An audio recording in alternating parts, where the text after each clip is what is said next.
Please join me in welcoming the doctor's mayor.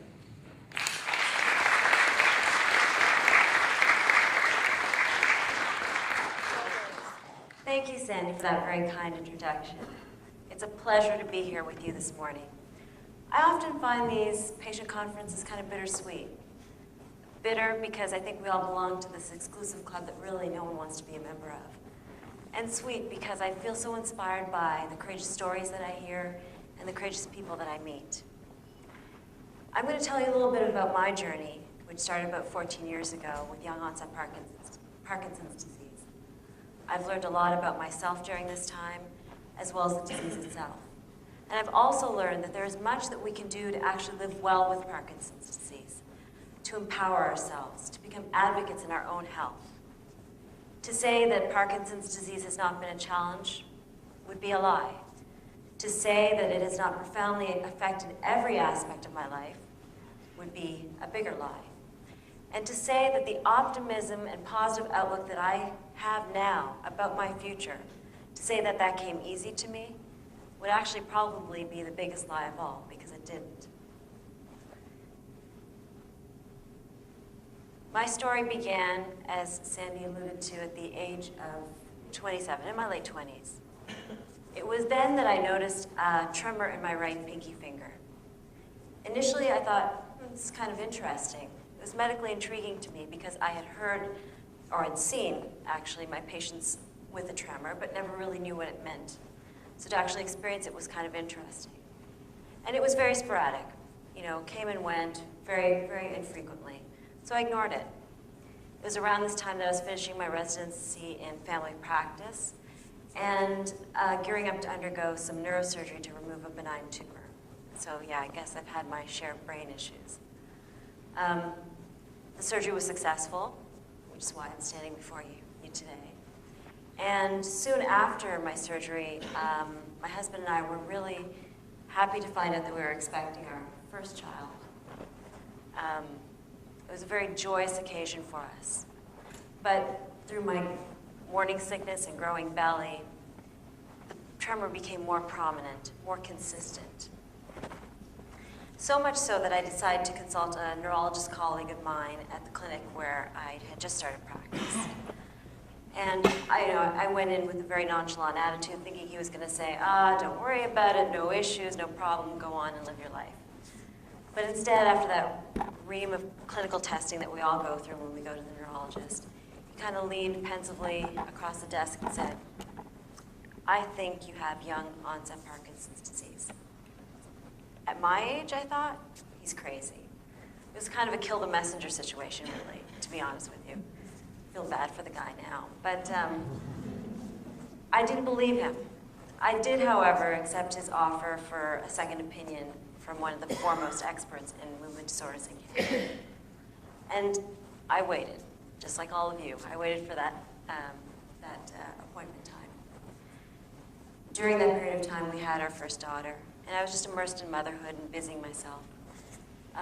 When that day finally arrived for me to go to the movement disorder clinic for a second opinion, I was actually excited because I just wanted this diagnosis out of my life. I wanted him to tell me, yes, the guy you saw was a quack, you don't have anything wrong with you, go on and live your life. But I wasn't to be so lucky. After the resident did his initial interview, the senior neurologist came in and said, you have young onset Parkinson's disease in my late 20s. Well, that set my head spinning. I really didn't understand most of the rest of the appointment. Thank goodness Arn was there, my husband was there with me, because I just heard words like genetic testing, investigations. I was just at a loss. And so I always say this, a dance with sort of denial, fear, anger, and secrecy began for me. And that dance lasted almost a decade.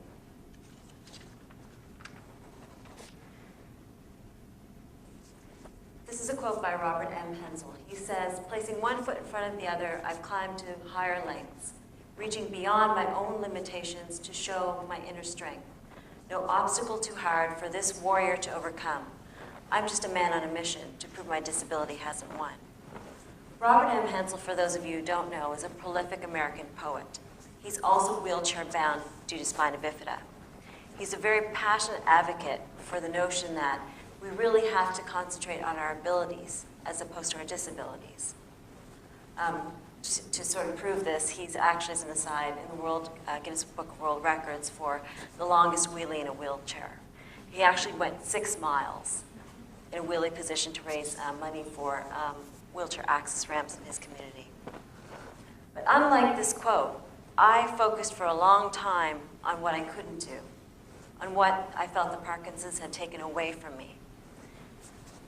Instead, I felt like I wasn't given a choice to slow down. I was enjoying parenthood with my husband. We had blossoming careers. We were building a house. Everything should have been ideal for all that we were blessed with, but I always had this diagnosis hanging over me. This progressive neurological disease, like many of you know, was taking over my body. It went from my right side to my left. It made my nights, turned my nights into restless exhaustion, gave me a lot of back and neck pain, cramped my feet to the point where I wasn't able to walk in the morning. I mourned the day that I had to actually stop assisting Arn in the OR. I mourned the day where I couldn't suture any lacerations that came in. I was angry that I had to time my medications such that my hand wouldn't be shaking when I give a baby a needle or dress a wound. And it was extremely difficult, to be honest, to do what was best for my patient's condition when I was experiencing something myself. And I was trying to cope with it myself. And the Parkinson's, as you know, is slowly relentless. It affected not only my work, but also the way I raised my children, the way I was able to look after my home, my family relationships, my interpersonal relationships. A simple invitation to something like a social gathering really sometimes wasn't worth it for the energy that it took to minimize my symptoms in public. And I was angry. I was angry that at a time where life should have been so exciting that I had to deal with this additional pressure. And although no one could really tell from my happy external face, I really didn't like the fact that I rarely laughed anymore, that I wasn't truly happy. I would be consumed with the disability that I was going to face. What about my plans to travel the world with my husband? Was I going to be there for every life stage of my daughters? All of these thoughts of disability were very overwhelming. And that's where I stood for a very long time, on the brink of disaster. In fact, to be honest, I probably spent almost a decade at that point. But then, things changed. Ultimately, they had to change. There was no choice. And what I finally began to realize is what can be reflected in this quote by Dr. Viktor Frankl. Everything can be taken from a man but the last of the human freedoms, to choose one's attitude in any given set of circumstances, to choose one's own way. Now, Dr. Viktor Frankl was an Austrian neurologist and psychiatrist, and he wrote a very famous publication entitled Man's Search for Meaning. His work was based on his experiences in not 1 but 3 Nazi concentration camps.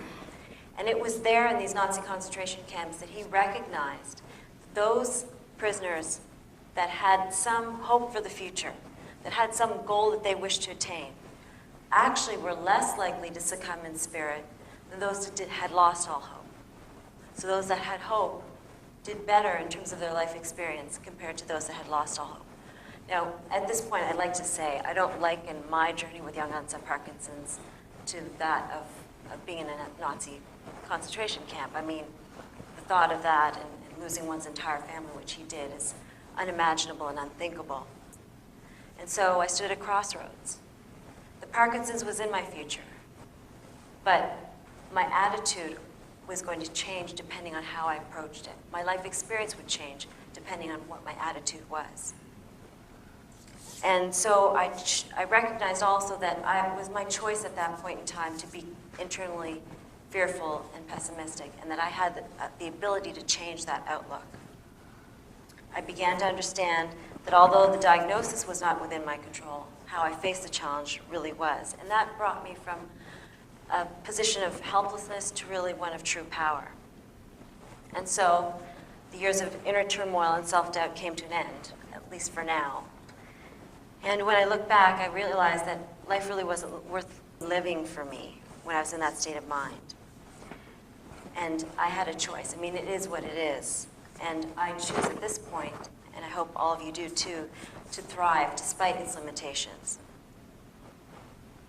I say that a lot. It is what it is. I tell it to my kids all the time, and I think it kind of drives them crazy, but it is what it is. And when I put the line underneath it, because what I'm not saying is acceptance does not equal complacency. So what I'm saying to you is not, it is what it is, so don't worry about it. Just lie down, in self-defeat. There's no point in trying. What I am saying to you then is acceptance has allowed me now to move beyond the diagnosis. And by moving beyond the diagnosis, I can take back some sense of control. It's allowed me now to decide what variables do I have control over, and how can I better my life while living with the challenges of this disease. Because I've learned there's really a lot that you can do as patients to become your own advocates and live well with Parkinson's.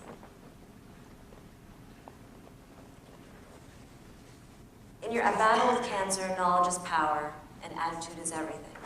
This is a quote by Lance Armstrong. We know Lance Armstrong as being one of the greatest and celebrated athletes in the world. He has won the Tour de France 7 consecutive times, but what makes this feat even more remarkable is he did so after beating the odds following his battle with advanced testicular cancer. You can easily swap out the word cancer for Parkinson's disease or any chronic disease. So in your battle with Parkinson's disease, knowledge is power and attitude is everything. So why get educated? Why not just leave your management up to the experts? Well, the thing is that you are the expert when it comes to your disease. Parkinson's disease is very variable. It differs in terms of age of presentation, stage of life. People's symptoms can differ. People's response to medication can differ. Side effects can differ. Prognosis differs. It's very much a spectrum of symptoms and conditions, really. So only you know what your particular Parkinson's is like. Only you know how your medications affect you. Only you know what is affecting your quality of life. You are the best expert when it comes to your disease. I do believe personally that I've done very well in the 14 years when it comes to managing my disease. And some of this is because my disease happens to be fairly slowly progressive, although it took a good 10 pills to get to this point today already. But part of it has been knowledge. I know about my disease, I know about my medications, but the great news is you don't have to have an MD to know this. You can very easily learn about what you need to know in order to manage your disease well. Not that I'm saying to vary your medications or anything like that. I think that needs to be done in conjunction, obviously, with your physician. But there is much that you can do. Part of this knowledge or education comes from learning about the technical aspects of the disease. Not just about what a tremor is or slowing down or that sort of thing. Those are the very common symptoms. But also learning what a dyskinesia is. And I think Dr. Hobson showed some very good video of that. Or what dystonia is, whereas the more the prolonged cramping. And when they relate to your timing of your medications. That sort of specific knowledge is really important to know. Why is it important? Well, Parkinson's disease has no objective marker. Unlike diabetes, where you can take a glucometer test and test your sugar level and adjust your medications, we don't have that with Parkinson's.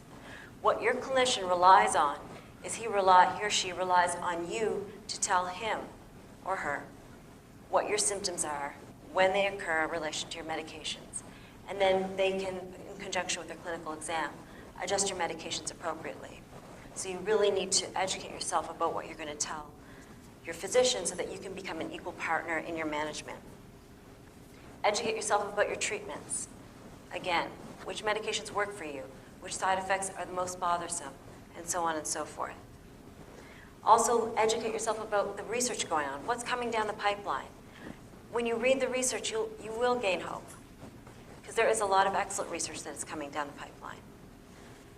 Also, by educating yourself about the research going on, perhaps there's something in your community that you can join. Because without the research trial participants, there really cannot be better treatments and a cure. We rely on people really participating in this process.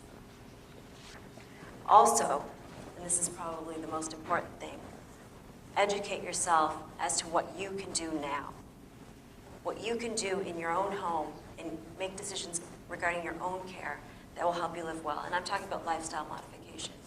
And that can sort of take a whole lecture in and of itself, but I'm talking about nutrition, optimizing your nutrition. I'm talking about optimizing your sleep, reducing your stress, and really, most importantly, regardless of your level of ability, I'm talking about exercise. There's a whole big debate on what type of exercise is best, and the answer really is coming, but it's not that clear yet. Regardless of your level of ability, just move. Do what you like, whether it's moving about in a chair, in a wheelchair, moving your arms, tai chi, swimming, dancing, walking slowly, if you're able to, jogging, that sort of thing, depending on your level of ability. It's imperative. You will feel better, and you will improve your disease. So where can you get educated? Well, obviously there's excellent educational sessions that the Parkinson's Society Canada provides. There's also a lot of online resources. The only word of caution I would say is that when I started looking at online resources, there was a huge amount of information that I had to weed through in order to actually get to something that was relevant. So you have to be a little bit careful about where your sources are. But I think Dr. Hobson provided an excellent sort of, I guess, overview of websites that he felt were very good, which I think is a great resource to have. There's a couple of websites that I find, in addition to Parkinson's Society Canada. The Michael J. Fox Foundation has an excellent section, particularly on news in context is what it's called. And it takes all the latest things that you hear about in the news and puts it into sort of layman's terms and into the context for patients now. Davis Finney has an excellent foundation, and his website is excellent, particularly when it comes to exercise and empowering people to exercise. Brian Grant Foundation, as Sandy mentioned, is one that I'm involved with. It's an up-and-coming website. We're working on it, but it's going to be mainly a resource, a lot of video-based testimonials for new patients. So what to do when you first are diagnosed with Parkinson's. And I only put this up just as a shameless plug. This is my own website. The information here is mainly in blog form, so just, little thoughts that come to my head. So, education is one component that will honestly help you live better with this disease, help you make the good management decisions that you need to. But you don't have to travel this road alone. We are not islands unto ourselves. We thrive in a situation where we're surrounded by supportive, strong people, a network made up of caring individuals who all want what's best for us. So the next part of this is to build your support team. For everybody, members of the team are going to be different. It really depends on your age and stage of life, what your goals are, what you need to achieve. But recognize that the first person on this Parkinson's support team is you. You head up the team. I mentioned the primary care physician or family physician first, as again, probably because that's my forte. But as you probably know from personal experience, just because you have Parkinson's disease doesn't mean you're not going to get anything else. There's lots of us that will have more than one illness. So it's really important for you to optimize your health. Don't forget about your regular exams. Don't forget about your regular blood work, or your mammogram, or your prostate exam. You have to make sure you're healthy overall in order to have the strength to face Parkinson's as well. And obviously the movement disorder specialist is a very significant